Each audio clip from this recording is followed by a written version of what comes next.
નમસ્કાર દર્શક મિત્રો, આપ જોઈ રહ્યા છો મુંબઈ તરંગ ન્યૂઝ. હું છું એન્કર અર્પિતા પટેલ. હવે જોઈએ અગત્યના સમાચાર. ગુજરાતમાં લોકસભા ચૂંટણી થાય તે પહેલા સુરતમાંથી ભાજપના ઉમેદવાર મુકેશ દલાલ બિનહરીફ જાહેર થઈ ગયા છે. રવિવારે સુરતના કોંગ્રેસના ઉમેદવાર નિલેશ કુંભાણીનું ફોર્મ રદ કરવામાં આવ્યું હતું, જે બાદ આજે સોમવારે તમામ અન્ય પક્ષના ઉમેદવારોએ પણ એક બાદ એક ઉમેદવારી પરત ખેંચી લેતા ભાજપના ઉમેદવાર બિનહરીફ જાહેર થયા છે. જે બાદ ભાજપ પ્રદેશ પ્રમુખ સી.આર. પાટીલે જીત પર ખુશી વ્યક્ત કરી હતી. સી.આર. પાટીલે કહ્યું કે આજે લોકસભાની ચૂંટણીમાં ફોર્મ ભરવાની પરત ખેંચવાનો છેલ્લો દિવસ હતો. કોંગ્રેસ પાર્ટીના ઉમેદવાર અને તેમના ડમી ઉમેદવાર બંનેના ફોર્મ રદ થયા હતા.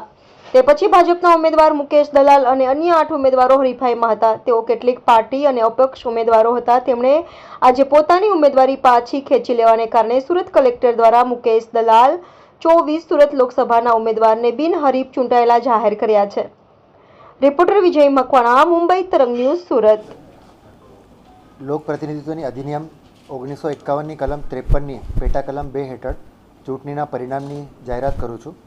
ગુજરાત રાજ્યના 24 સુરત લોકસભા સંસદીય મતદાર વિભાગમાંથી લોકસભા માટેની ચૂંટણી સંચાલનના નિયમો 1961ના નિયમ 11ના પેટા નિયમ 1 સાથે વાંચતા લોક પ્રતિનિધિત્વ અધિનિયમ 1951ની કલમ 53ની પેટા કલમ 2ની જોગવાઈઓના અનુસરણમાં હું જાહેર કરું છું કે ઉપરયુક્ત મતદાર વિભાગમાંથી તે ગૃહની બેઠકને ભરવા માટે ભારતીય જનતા પાર્ટી દ્વારા સમર્થન અપાયેલ શ્રી મુકેશકુમાર ચંદ્રકાંત દલાલ 84 મહેરનગર સોસાયટી આલિશાન એન્કલેવની પાછળ અડાજન, સુરત યોગ્ય રીતે ચૂંટાઈ આવ્યા છે.